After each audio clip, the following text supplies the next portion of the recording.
obubaka obadde buteereddwa katambi kano ndowooza ogezaako okubulaba kosa ate nawali munnange ate bibadde bitambula mbu nga munnange Messi nga bw'ayagala munnange ate okusisinkana omukulu munnange ate Bobi Wine byengenda okubeera nno nga nkutuusako mu maaso awo ate nga ye omukyala Barbie Kyagulanyi avuddeyo bambi wali n'asiima bannange mubawagidde munnange ate ebbanga ddene nnyo kakati nno avuddeyo ku wali n'asiima by the way abadde ali mu kugenda wali ku One Love Beach awo n'asooka n'ayimbamuko n'akayimba byengenda okubeera nno nga ate nga nkutuusako mu maaso awo kosa ate munnange ate King Saha abadde ku ceremony n'ayimbamuko gondeeze awo mu maaso ngenda kubeera nno nga mbikutuusaako kakasa nti nno vidiyo ogimpira like kosa ate n'okusubscribinga kasita obeera nga tonaba bambita Jaminati nsinza ku Jaminati Yogi kansooke nkutegeezeko ko wali kakati nno wabaddewo ko wali munnange akatambi akabadde katambula akatambi kano kubaddeko obubaka nga bw'ogezaako okubulaba mwana mwezi munnange ate Messi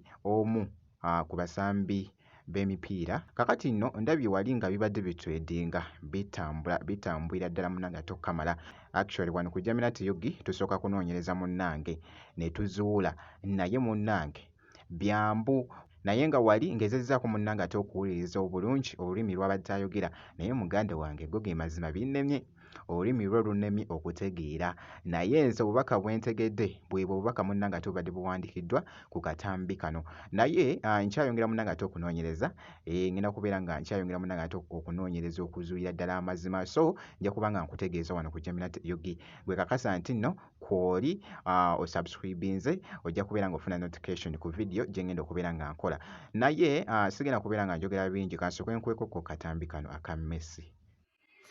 Hola Francisco, feliz cumple.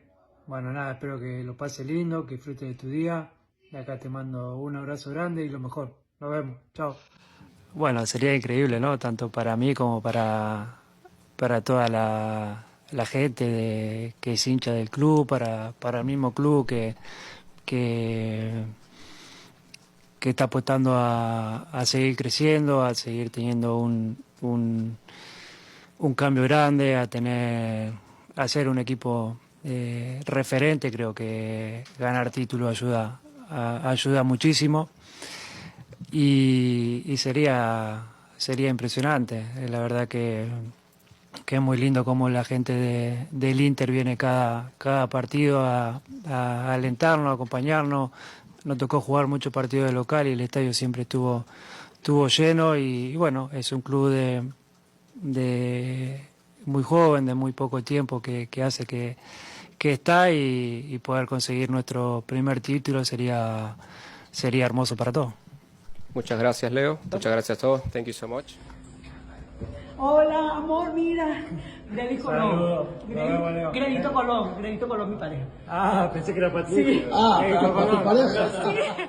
byebyo nno munnange ate ebiri mu kutambula wali okwetoolola mbu ku mwana mwezi munnange ate Messi mbu bw'ayagala munnange ate okusisinkana omukulu munnange ate Bobi Wine webityo nno webyadde bitambula wali munnange ate ku mukutu ogwa TikTok naye wano ate nsooka kuzuula munnange era nga wenkutegeeza nti nojja kubanga nkolera vidiyo munnange okutegeeza ebinaaba bisingawo esayidi eyo kakati nno awo kankwerekerezeeko katugende mu maaso tweyongeddeyo n'omukyala munnange ate Barbie Kyagulanyi avuddeyoko wali era nga boogezaako okulaba akatambi ako inno abadde musanyufu bambi n'agamba nti nno bannange mwebale kubeera nga mumusapootinga wali ku One Love Beach omukyalo ono nga boogezaako okulaba akatambi ako bw'atyo bw'abadde ng'ali mu kusiima alaga nti nno musanyufu era nga ku sayidi y'emu omukyalo ono abadde ali mu kugenda mu mmotoka jjukira nti nno ku One Love Beach bategekerawo munnange ate emikolo esayidi era nga wabaddewoko omukolo ogubadde guli seeti nga boogezaako okulaba ndowooza mu katambi kosa ate n'akayimba kabadde ayimbaawo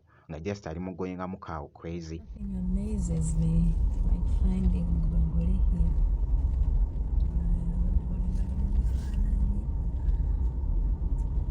It's a wedding day. It's a wedding day. Wedding day.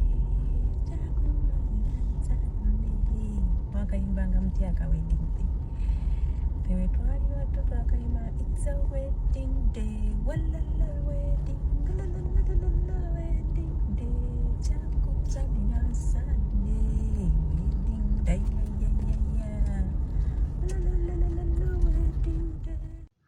yoyo nno munnanga ate omukyala Bambi Kyagulanyi era nga bw'atyo leero bw'alabiseko esayidi eno. By the way, obutambi obwo bubadde butwedinga wali ku mukutu ogwa TikTok. Katweyongereyo ko wali ne mwana mulenzi munnanga ate King Saha. King Saha olunaku olwaleero mukyekinzeeko.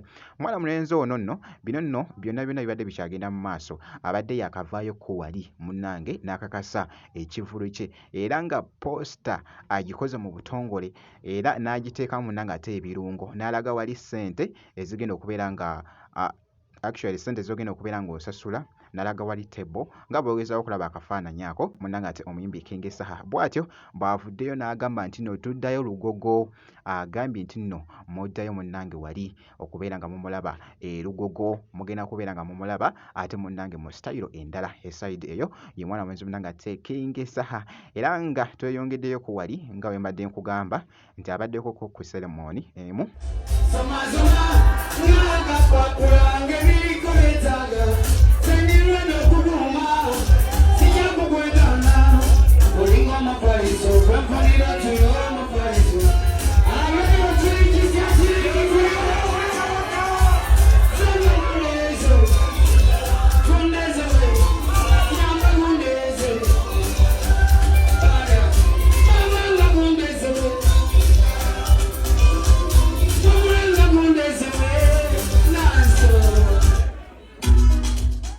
bwe kityo nno munnanga ate bwe kitambudde era nga bwe nti bwe nkoze ku mwana mulenzi oyo munnanga ate omuyimbi King Saha. Kankwerekereze ngenda kubeera nga nkomawo ku maaso awo ate n'ebirala.